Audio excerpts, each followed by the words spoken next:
அனைவருக்கும் வணக்கம். இன்றைக்கி நம்ம இந்த வீடியோவில் என்ன பார்க்க போகிறோம் அப்படின்னா 12th ஸ்டாண்டர்ட் பாலிட்டி லெசன் 1 இந்திய அரசமைப்பு.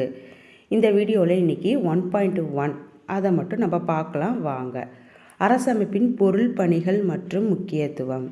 அதாவது ஒரு அரசியல் அமைப்பானது எவ்வாறு உருவாக்கப்பட்டுச்சு, அதனுடைய வேலைகள்லாம் என்ன, அது உருவாக்கப்பட்டதற்கான காரணங்கள், முக்கியத்துவம், இதை பற்றி இந்த 1.1ல் ஃபுல்லாக சொல்லியிருப்பாங்க. இப்போ பாருங்கள் ஃப்ரெண்ட்ஸ், நான் நார்மல் பாயிண்ட்ஸ்லாம் அண்டர்லைன் பண்ணியிருக்கேன். இம்பார்ட்டண்ட்டான பாயிண்ட்லாம் நான் வந்து என்ன பண்ணியிருக்கேன்னா ஹைலைட் பண்ணியிருக்கேன். இப்போ வாங்க லெசனுக்குள்ளே போகலாம். இந்தியா ஒரு பண்பாட்டு வேற்றுமை கொண்ட நாடு. அதாவது இந்தியாவில் ஒவ்வொரு ஸ்டேட்லேயும் மதம், இனம், மொழி, கலாச்சாரம் அப்படி ஒவ்வொரு விஷயத்துலேயும் நம்ம எல்லோரும் டிஃபராக தான் இருக்கோம். அப்படி இருந்தாலுமே நம்ம ஒருத்தருக்கு ஒருத்தர் சார்ந்து ஒத்துழைப்போடு வாழ்ந்துட்டுருக்கோம். இப்படி ஒத்துழைப்போடு வாழ்கிறதுக்கு ரொம்ப முக்கியமான விஷயம் என்ன அப்படின்னா அடிப்படை விதிகள் மற்றும் ஒழுங்குமுறைகள். இதுதான் ரொம்ப முக்கியமான விஷயம். அடிப்படை விதிகளை வந்து கொடுக்கறது எது அப்படின்னா நம்மள்கிட்ட இப்போ கான்ஸ்டியூஷன் அப்படின்னு ஒன்று இருக்குது. அந்த கான்ஸ்டியூஷன் தான் நம்மளுக்கு அந்த அடிப்படை விதிகளை கொடுக்குது. இந்த அடிப்படை விதிகளும் ஒழுங்குமுறைகளும் இல்லை அப்படின்னா என்னாகும் அப்படின்னா மக்களாட்சி நிலைச்சிருக்காது. மக்களுடைய நிலை எப்படி இருக்கும் அப்படின்னா ஒரு பாதுகாப்பற்ற நிலையாக தான் இருக்கும் அப்படின்னு சொல்கிறாங்க. இப்போ பிரிட்டிஷ் காலத்தில் இந்த அடிப்படை விதிகள் எப்படி இருந்தது அப்படின்னு பார்த்தா சாசனங்கள் அப்படின்னு சொல்லப்படுற சார்ட்டர்ஸ், ஆட்சிக்குழு சட்டங்கள் அப்படின்னு சொல்லப்படுற கவுன்சில் ஆக்ட்ஸ், இந்திய அரசாங்க சட்டம் அப்படின்னு சொல்லப்படுற கவர்மெண்ட் ஆஃப் இந்தியா ஆக்ட், இந்த மாதிரி சில விஷயங்களை வச்சு தான் பிரிட்டிஷ் நம்மளை ஆட்சி பண்ணிட்டு வந்தாங்க. இப்போ பிரிட்டிஷ் போனதுக்கப்புறம் நம்மளுக்கு தேவையான கான்ஸ்டியூஷனை நம்மளே உருவாக்க வேண்டிய ஒரு கட்டாயம் ஏற்பட்டுச்சு. அப்போ என்ன செஞ்சாங்க அப்படின்னா மத்திய சட்டமன்றத்தையே அரசியலமைப்பு நிர்ணய சபையாக மாற்றிக்கிட்டாங்க. இந்த அரசியலமைப்பு நிர்ணய சபை தான் நம்மளுக்கு தேவையான கான்ஸ்டியூஷனை உருவாக்கி கொடுத்தாங்க. ஓகே, இப்போ இந்த பாக்ஸில் என்ன சொல்கிறாங்க அப்படின்னா அரசமைப்பு தான் நாட்டின் அடிப்படை சட்டம் அப்படின்னு சொல்கிறாங்க. இப்போ ஒரு அரசமைப்பு அதோடைய செயல்பாடு என்ன அப்படின்னா அதாவது அந்த அரசில் இருக்கக்கூடிய குடிமக்கள் எல்லாத்தையும் ஒருங்கிணைச்சு அடிப்படை விதிகளை உருவாக்கி தரதான் ஒரு கான்ஸ்டியூஷன் அசம்பிளியோட முக்கியமான வேலையாக இருந்துச்சு. அதாவது மக்களுக்கு தேவையான விதிகளை இந்த கான்ஸ்டியூஷனில் கொண்டு வர்றது தான் முக்கியமான செயல்பாடு அப்படின்னு சொல்கிறாங்க. இப்போ இந்தியாவோட பன்மையத்துவத்துக்கு மாநிலங்களோட ஒன்றியம் ரொம்ப முக்கியமானதாக தேவைப்பட்டுச்சு. இப்போ வந்து நாடாளுமன்றத்தை அவங்க எப்படி எடுத்தாங்க அப்படின்னா அரசின் கொள்கைகளையும் சட்டங்களையும் ஒரு முடிவு செய்கிற ஒரு சபையாக அவங்க எடுத்துக்கிட்டாங்க. அதாவது ஒரு சமூகத்தில் இருக்கக்கூடிய எல்லா வகையான மக்களுடைய விருப்பங்களை வந்து நிறைவேற்றக்கூடிய ஒரு அதிகாரத்தை வந்து அரசுக்கு வந்து கொடுக்கக்கூடியது எது அப்படின்னு பார்த்தா இந்த கான்ஸ்டியூஷன் தான். இந்த கான்ஸ்டியூஷனில் இந்த பார்ட் 4 4வது பாகம் என்ன சொல்லுது அப்படின்னா ஒரு சிக்கலான சட்டத்தை வந்து ஒரு அரசானது நிறைவேற்றும் பொழுது அந்த பார்ட் 4 அதை பார்த்துட்டு வந்து இயற்றணும் அப்படின்னு சொல்கிறாங்க. அந்த பார்ட் 4ல் அந்த சட்டம் என்ன சொல்லுது மற்றும் அதற்கான தீர்வு, அந்த சட்டம் இயற்றுதலுடைய சிக்கல்கள், இதை பற்றியெல்லாம் சொல்கிறது எது அப்படின்னா இந்த பார்ட் 4 தான். பார்ட் 4 அப்படின்னா அதில் என்ன இருக்குது அப்படின்னா அரசின் வழிகாட்டு நெறிமுறைகள். ஒரு அரசுக்கு வந்து இந்த பாகம் 4 வந்து வழிகாட்டக்கூடிய சில விதிகளை உள்ளடக்கியது அப்படின்னு சொல்கிறாங்க. ஒரு நாட்டில் இருக்கக்கூடிய எல்லா மக்களையும் குடிமக்களையும் இந்த அரசமைப்பு தான் பாதுகாக்குது. ஃபார் எக்ஸாம்பிள் வந்து பார்ட் 3ல் அடிப்படை உரிமைகள் ஃபண்டமெண்டல் ரைட்ஸ் அப்படின்னு சொல்லிட்டு ஒன்று நம்மளுக்கு கொடுத்துருப்பாங்க. இந்த பார்ட்டு அடிப்படை உரிமைகள் வந்து நம்மளுக்கு மறுக்கப்படும் பொழுது நேரடியாக உச்சநீதிமன்றத்தை நாடக்கூடிய அந்த உரிமையை இந்த குடிமக்கள் அனைவருக்கும் கொடுத்துருப்பாங்க. ஸோ குடிமக்களுடைய நிலை வந்து இந்த மாதிரி விதிகள் உள்ளடக்கி இருக்கிறனால அவங்களுடைய நிலை வந்து பாதுகாப்பானதாக இருக்கும் அப்படின்னு சொல்கிறாங்க. நம்ம இந்தியாவில் உள்ள அரசியலமைப்பு வந்து எப்படி இருக்குது அப்படின்னா ஒரு எழுதப்பட்ட ஆவணமாக இருக்குது அப்படின்னு சொல்கிறாங்க. இந்த உலகத்தில் பெரும்பான்மையான நாட்டில் எழுதப்பட்ட ஆவணமாக தான் இந்த அரசியலமைப்பு இருக்குது அப்படின்னு சொல்கிறாங்க. இங்கிலாந்து நாட்டில் அது ஒரு எழுதப்பட்ட ஆவணமாக இல்லாமல் இருக்குது. இந்த மாதிரி சில நாடுகளும் இருக்குது. அப்போ இங்கிலாந்தில் எப்படி இருக்குது அவங்களுடைய அரசியலமைப்பு அப்படின்னு பார்த்தா வழக்கங்கள், உடன்பாடுகள் மற்றும் வரலாற்று முன்னுதாரணங்கள் இதை ஒரு தொகுப்பாக பல அங்கங்களாக கொண்ட கான்ஸ்டியூஷனை இந்த இங்கிலாந்து வச்சுருக்காங்க அப்படின்னு சொல்கிறாங்க. இப்போ வந்து பாருங்கள், மதச்சார்பு அரசுன்னு சொல்லி ஒரு பாக்ஸில் கொடுத்துருக்காங்க. இப்போ மதச்சார்பு அரசு அப்படின்னா என்னென்னா மதத்தை சார்ந்து ஒரு அரசானது ஆட்சி செய்யுமானால் அதைத்தான் நம்ம என்ன சொல்கிறோம் அப்படின்னா மதச்சார்பு அரசு அப்படின்னு சொல்கிறாங்க. இதுக்கு எக்ஸாம்பிளாக 2 நாட்டை வந்து கொடுத்துருக்காங்க. ஒன்று பாகிஸ்தான், இன்னொன்று வாட்டிக்கன் சிட்டி.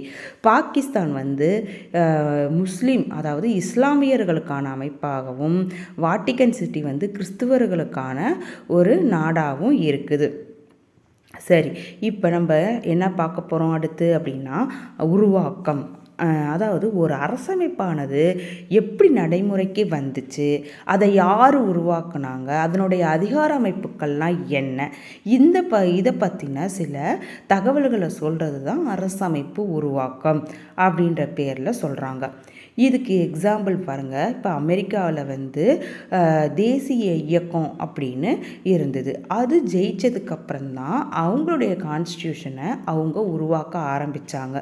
அந்த மாதிரி நம்ம இந்திய நாட்டில் பிரிட்டிஷ் போனதுக்கப்புறம் நம்மளுடைய கான்ஸ்டியூஷனை யார் உருவாக்குனது அப்படின்னா இந்த அரசியலமைப்பு நிர்ணய சபை. இவங்க தான் நம்மளுக்கு தேவையான கான்ஸ்டியூஷனை உருவாக்குனாங்க. சில நாட்டில் இந்த கான்ஸ்டியூஷன் எப்படி இருக்கும் அப்படின்னா பொது வாக்கெடுப்புக்கு விட்டுருவாங்க அப்படின்னு சொல்கிறாங்க. சரி, இப்போ பொது வாக்கெடுப்பு அப்படின்னா என்ன? இப்போ பொது வாக்கெடுப்பு நார்மலாக எப்படின்னா சட்டமன்றத்தில் மக்கள் பிரதிநிதிகளால் விவாதிக்கப்பட்டு நிறைவேற்றப்படுவதற்கு மாறாக, அதாவது நம்ம செலக்ட் பண்ண எம்எல்ஏ எம்பிஸ் வந்து ஒரு சட்டத்தை உருவாக்குவாங்க. இங்கே பொது வாக்கெடுப்புனா அப்படி கிடையாது. சட்டம் தொடர்பான ஒன்று இல்லை பல கொஸ்டின்ஸை வந்து ஃபார்ம் பண்ணி அதை வந்து வாக்காளர்கள்ட்டையே நேரடி வாக்கெடுப்பு நடத்தி அதுக்கப்புறம் அந்த சட்டமானது உருவாக்கப்படும் அப்படின்னு சொல்கிறாங்க. இதை தான் என்ன சொல்கிறாங்க அப்படின்னா பொது வாக்கெடுப்பு அப்படின்னு சொல்கிறாங்க. இப்போ நம்ம நாட்டில் எப்படி அரசியலமைப்பு திருத்தத்தில் இது வரைக்கும் ஒன்றுக்கு கூட பொது வாக்கெடுப்பு விட்டதில்லை அப்படின்னு இங்கே ஒரு பாயிண்ட் கொடுத்துருக்காங்க. இப்போ பாருங்களேன், இப்போ வந்து சிஏஏ அப்படின்னு எடுத்து சிட்டிசன்ஷிப் அமெண்ட்மெண்ட் ஆக்ட்னு ஒன்று 2019 வந்துச்சு. அதே மாதிரி வந்து இது விவசாய போராட்டம் இப்போ நம்ம பார்த்துருப்போம் சமீபத்தில். இந்த மாதிரி இந்த பொது வாக்கெடுப்பு இருந்திருந்தால் மக்கள் வந்து இந்த போராட்டத்தை வந்து கையில் எடுத்திருக்க மாட்டாங்க. ஏன்னா மக்கள்கிட்டே தானே நேரடியாக வாக்குமூலம் நடத்துகிறாங்க. அப்படின்றப்ப இந்த பொது வாக்கெடுப்பு இந்த மாதிரி விஷயங்களுக்கு நம்ம கொடுத்தோம் அப்படின்னா அரசியலமைப்பு திருத்தத்தில் மக்கள் போராட்டம் பண்ண மாட்டாங்க. ஏன்னா ஒரு சட்டம் அப்படின்னா நாட்டில் உள்ள மக்களை வந்து ஒருங்கிணைச்சு உருவாக்கக்கூடியது தான் சட்டம். அப்படின்றப்ப அவங்க இஷ்டம் இல்லாமல் ஒரு சட்டம் போடக்கூடாது, பொது வாக்கெடுப்பு விட்டுட்டா பெஸ்ட்டாக இருக்கும் அப்படின்னு சொல்கிறாங்க. இப்போ வந்து என்னென்னா இந்திய மக்களாட்சியில் இது ஒரு பின்னடைவு அப்படின்னு சொல்கிறாங்க. சரி, இப்போ சுவிட்சர்லாந்து நாட்டில் பொது வாக்கெடுப்பு முறை இருக்குது. அதை பற்றி நம்ம தெரிஞ்சுக்கிறது நம்மளுக்கு யூஸ்ஃபுல்லாக இருக்கும் அப்படின்னு சொல்கிறாங்க. அடுத்து பாருங்கள், ஒரு அரசமைப்பின் அம்சங்கள். இப்போ பாருங்கள், ஒரு அரசமைப்பு ஒரு கான்ஸ்டியூஷன் எப்படி இருக்கணும்? எல்லா எதிர்பார்ப்புகளையும், அப்போது ஒரு நாட்டில் இருக்கக்கூடிய எல்லா மக்களுடைய எதிர்பார்ப்புகளையும் சரி செய்கிற விதமாக தான் ஒரு கான்ஸ்டியூஷன் உருவாக்கப்பட்டிருக்கணும். அதாவது மொழி அடிப்படையிலையோ இல்லை ஜாதி மதம் இது அடிப்படையிலையோ ஒரு கான்ஸ்டியூஷன் அமைஞ்சிருக்கக்கூடாது. அப்படி இருந்துச்சுன்னா அது எல்லா மக்களாலையும் ஏற்றுக்க முடியாது அப்படின்னு சொல்கிறாங்க. இப்போ நம்ம அந்த பாக்ஸில் பார்த்தோம் இல்லையா, பாகிஸ்தானை வாட்டிக்கன் சிட்டியும் பார்த்தோம் இல்லையா. பாகிஸ்தானில் வந்து இஸ்லாமியர்களுடைய ஆட்சி நடக்குது. அப்படின்றப்ப வேறு மதத்துக்காரவங்க அவங்க வந்து எப்படி அவங்களுக்கு அது ஃபேவரபுளாக இருக்காது அங்கே இருக்கிறது. ஸோ இஸ்லாமியர்கள் மட்டும் இருக்கலாம், மற்ற மதத்தினர் அங்கே இருக்க முடியாது. அதே மட்டும்தான் இந்த வாட்டிக்கன் சிட்டிலையும். ஸோ எல்லா மக்களையும் ஒருங்கிணைச்சு உருவாக்கக்கூடிய ஒரு அரசியலமைப்பு தான் எப்படி இருக்கும் அப்படின்னா பாதுகாப்பானதாக இருக்கும். எல்லா குடிமக்களையும் ஒருங்கிணைச்சு உருவாக்கக்கூடிய ஒரு விஷயமாக அது இருக்கும் அப்படின்னு சொல்கிறாங்க. அதாவது எல்லா மக்களுக்கும் என்ன செய்யணும், சுதந்திரத்தையும் சமத்துவத்தையும் கொடுக்கணும். அப்போ தான் அந்த அரசமைப்பு வெற்றியானதாக இருக்கும் அப்படின்னு சொல்கிறாங்க. அடுத்து நம்ம என்ன பார்க்க போகிறோம் அப்படின்னா இந்தியாவில் மதச்சார்பின்மை. நம்ம இந்திய நாடு எந்த ஒரு மதத்தையும் சார்ந்தது கிடையாது. அதாவது இப்போ வந்து 1976 நம்ம முன்னாள் பிரதமர் இந்திரா காந்தி அவர்கள் வந்து ஒரு எமர்ஜென்சி கொண்டு வந்தாங்க. 42nd அமெண்ட்மெண்ட் ஆக்ட் அப்படிங்கிறது அந்த எமர்ஜென்சியில் தான் அந்த அமெண்ட்மெண்ட் ஆக்டை கொண்டு வந்தாங்க. இந்த அமெண்ட்மெண்ட் ஆக்டில் இந்த மதச்சார்பின்மை பற்றி என்ன சொல்கிறாங்க அப்படின்னா, இப்போ இந்த 42nd அமெண்ட்மெண்ட் ஆக்ட் படி முகப்புரை அதில் வந்து இறையாண்மை கொண்ட குடியரசு அப்படிங்கிறத இறையாண்மை சமதர்மம் மதச்சார்பற்ற மக்களாட்சி குடியரசு அப்படின்னு மாற்றிருக்காங்க. அதே மாட்டம் நாட்டின் ஒற்றுமை அப்படிங்கிற சொற்றொடரை நாட்டின் ஒற்றுமை மற்றும் ஒருமைப்பாடு அப்படின்னு மாற்றிருக்காங்க 42nd அமெண்ட்மெண்ட் ஆக்ட் படி. இந்த 42nd அமெண்ட்மெண்ட் ஆக்டில் தான் நிறையா திருத்தங்கள் மேற்கொள்ளப்பட்டதுனால அது ஒரு குட்டி கான்ஸ்டியூஷன் அப்படின்னே சொல்லுவாங்க. இப்போ கான்ஸ்டியூஷன் வந்து அதாவது ஒரு அதிகாரத்தை வந்து கான்ஸ்டியூஷனில் ஒரு அதிகாரத்தை தனிநபருக்கோ இல்லை ஒரு ஒற்றை நிறுவனத்துக்கோ எல்லா அதிகாரத்தையும் கொடுத்துட்டோன்னு வச்சுக்கோங்களேன், அப்போ அது வந்து அங்கே மிஸ்யூஸ் பண்ணிடுவாங்க. ஸோ அந்த அரசியலமைப்பில் அந்த அதிகாரம் எப்படி கொடுக்கப்பட்டிருக்கு அப்படின்னா கிடைமட்டமாக பகிர்ந்து அளிக்கப்பட்டிருக்கு. அதாவது எப்படி கொடுத்துருக்காங்க அப்படின்னா சட்டமன்றம், நிர்வாகம், நீதித்துறை அப்படின்னு ஒவ்வொரு அமைப்புக்கும் கிடைமட்டமாக அந்த அதிகாரம் பகிர்ந்தளிக்கப்பட்டிருக்கு அப்படின்னு சொல்கிறாங்க. அடுத்து இப்போ நம்ம கான்ஸ்டியூஷன் வந்து எப்படி இருக்கும் அப்படின்னா இறுக்கமான தன்மையாகவும் இருக்காது, அதே சமயத்தில் நெகிழ்வுத்தன்மையாகவும் இருக்காது.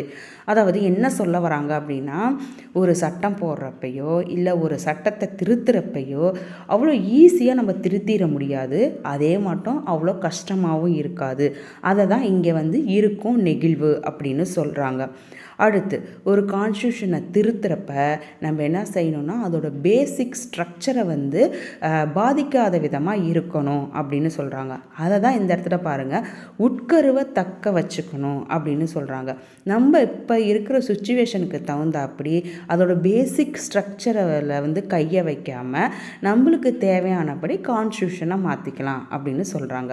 இந்த கான்ஸ்டியூஷனை திருத்துறதுக்கு உள்ள ஆர்டிக்கல் என்னென்னா 368. இப்போ அரசியலமைப்பு வந்து ஒரு எமர்ஜென்சி பீரியடில் எப்படி செயல்படணும் அப்படிங்கிற விஷயத்தை இந்த அரசியலமைப்பு உருவாக்கினவங்க பார்த்திங்களா, அவங்க வந்து நம்மளுக்கு என்ன செஞ்சுருக்காங்கன்னா உருவாக்கி கொடுத்துருக்காங்க அப்படின்னு சொல்கிறாங்க.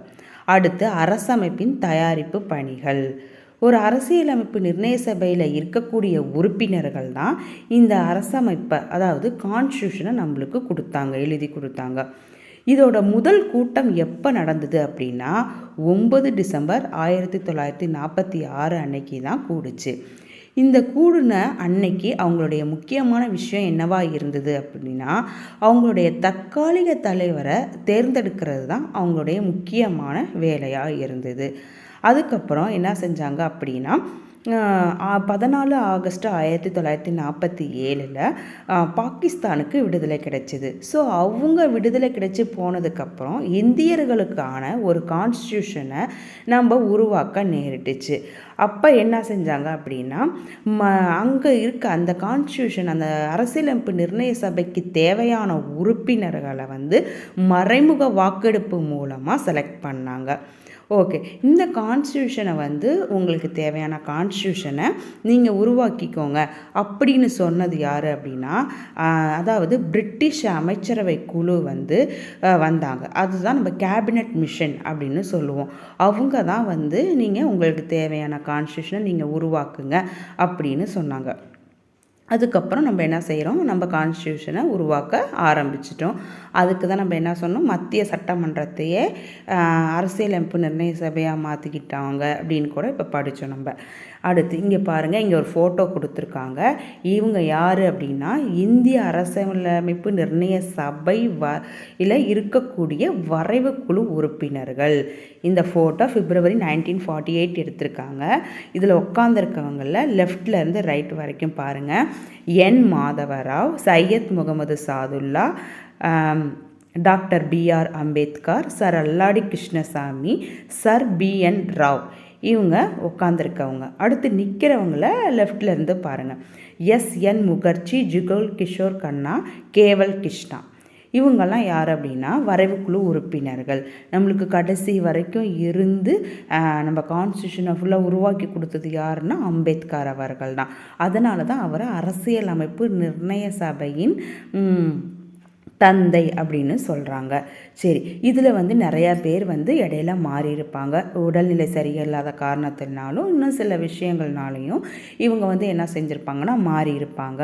இப்போ பாருங்கள், உட்காந்துருக்கிறவங்கள லெஃப்டில் ஃபஸ்ட்டு உட்காந்துருக்கார் இல்லையா, அவர் மாதவராவ். அவர் என்ன உடம்பு சரியில்லாமல் மாறிட்டார். அவருக்கு பதிலாக மிட்டல் அப்படிங்கிறவர் வந்தார். இந்த மாதிரி நிறைய பேர் போயிட்டு வந்தாங்க. சரி, இப்போ இந்த அப்போ இருக்க மாகாணங்கள், சுதேச அரசுகளோட குழுக்களில் இருந்து மக்கள் தொகைக்கு ஏற்றாப்படி அங்கே உறுப்பினர்கள்லாம் செலக்ட் பண்ணாங்க அப்படின்னு சொல்கிறாங்க. அதாவது என்னென்னா 10 லட்சத்துக்கு ஒருத்தர் அப்படிங்கிற ஒரு ரேஷியோவில் இந்த கான்ஸ்டியூஷன் அசம்பிளிக்கு என்ன செஞ்சாங்கன்னா உறுப்பினர்கள் செலக்ட் பண்ணப்பட்டாங்க அப்படின்னு சொல்கிறாங்க. ஓகே, இப்போ மாகாணங்கள்லேருந்து எத்தனை பேர் வந்தாங்க அப்படின்னா 292 பேர் வந்தாங்க. அடுத்து சுதேச அரசுலேருந்து ஒரு 93 பேர் வந்தாங்க. அடுத்து ஒவ்வொரு மாகாணத்தில் இருந்தும் இந்து, முஸ்லீம், சீக்கியர் இப்படி ஒவ்வொரு சமுதாயத்தில் இருந்தும் அவங்கவுங்க மக்கள் தொகை ரேஷியோக்கு ஏற்ற மாதிரி உறுப்பினர்கள் இந்த கான்ஸ்டியூஷனுக்கு அசம்பிளிக்கு வந்தாங்க. ஓகே, இப்போ இதில் இருக்க உறுப்பினர்கள் எந்த முறையில் செலக்ட் பண்ணப்பட்டாங்க அப்படின்னா மாற்றத்தக்க வாக்கு ஒதுக்கப்பட்ட எண்ணிக்கையின்படி ஒற்றை மாற்று வாக்கு அடிப்படையிலான விகிதாச்சார பிரதிநிதித்துவ முறையில் செலக்ட் பண்ணாங்க அப்படின்றாங்க. இப்போ 10 லட்சத்துக்கு ஒருத்தர் அப்படின்னு செலக்ட் பண்ணாங்க இல்லையா, அந்த ரேஷியோவில் அதான் விகிதாச்சார முறை பிரதிநிதித்துவம்னு சொல்கிறாங்க. அதுக்கப்புறம் ஒற்றை மாற்று வாக்கு அப்படின்னு ஒன்று கொடுத்துருக்காங்க. அதாவது என்னென்னா நம்ம இப்போ பிரசிடெண்ட்டை செலக்ட் பண்ணுறோம் இல்லையா, அந்த மெத்தட்லேயும் செலக்ட் பண்ணாங்க அப்படின்றாங்க. சரி, அடுத்து இந்த சுதேச அரசுகளை அவங்களுடைய உறுப்பினர்கள்லாம் எப்படி செலக்ட் பண்ணாங்க அப்படின்னு பார்த்தா அவங்களே செலக்ட் பண்ணிக்கிட்டாங்க. அவங்களுக்கு பிடிச்ச ஆளை அவங்களே செலக்ட் பண்ணிக்கிட்டாங்க. அந்த மாதிரி பர்மிஷன் இந்த சுதேச அரசுகளுக்கெல்லாம் கொடுக்கப்பட்டிருந்துச்சு அப்படின்னு சொல்கிறாங்க. ஓகே, அடுத்து அரசமைப்பு நிர்ணய சபை உருவாக்கம். இப்போ இந்த கான்ஸ்டியூஷன் அசம்பிளி எப்படி உருவானுச்சு அப்படின்னா, இப்போ கான்ஸ்டியூஷன் அசம்பிளியில் இந்தியா, பாகிஸ்தான் ரெண்டுமே ஃபஸ்ட்டு ஸ்டார்டிங்கில் இருந்தாங்க. அப்போ இருந்தப்போ 389 பேர் இருந்தாங்க. அதுக்கப்புறம் பாகிஸ்தான் விடுதலை அடைஞ்சதுக்கப்புறம் நிறையா பேர் போயிட்டாங்க இல்லையா, அதுக்கப்புறம் கொஞ்சம் பேர் இந்தியா அவங்களுடைய கான்ஸ்டியூஷனை உருவாக்க ஆரம்பிச்சிட்டாங்க இல்லையா. ஓகே, இப்போ கடைசியாக பாருங்கள், 284 உறுப்பினர்கள் தான் 26/11/1949 அன்னைக்கு சைன் பண்ணாங்க அப்படின்னு சொல்கிறாங்க. ஏன் பாகிஸ்தான் போயிட்டாங்க, அப்போ மிச்சம் இருக்க ஆளுங்க தான் என்ன பண்ணியிருக்காங்கன்னா கான்ஸ்டியூஷனை உருவாக்கியிருக்காங்க அப்படின்னு சொல்கிறாங்க. ஓகே, இங்கே படத்தில் பாருங்கள், இவர் தான் ஆச்சாரியா JP கிருப்பலானி, இவர் ராஜேந்திர பிரசாத், நம்மளுக்கு தெரியும். ஓகே, இந்த அரசமைப்பு நிர்ணய சபையோட முதல் கூட்டமானது எப்போ நடந்துச்சு அப்படின்னா 9th December 1946 11 மணிக்கு புதுடில்லியில் அரசமைப்பு அரங்கில் தான் கூடுச்சு அப்படின்னு சொல்கிறாங்க.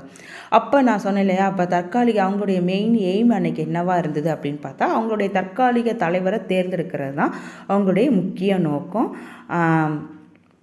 அடுத்து JP கிருப்பலானி அவர்கள், அதாவது ஐக்கிய மாகாணம் பொதுவிலிருந்து வந்த ஒருத்தர் என்ன பண்ணார் அப்படின்னா டாக்டர் சச்சிதானந்த சின்ஹாவை தான் தலைவராக இருக்கணும் அப்படின்னு சொல்லி அவர் கேட்டுக்கிட்டார்.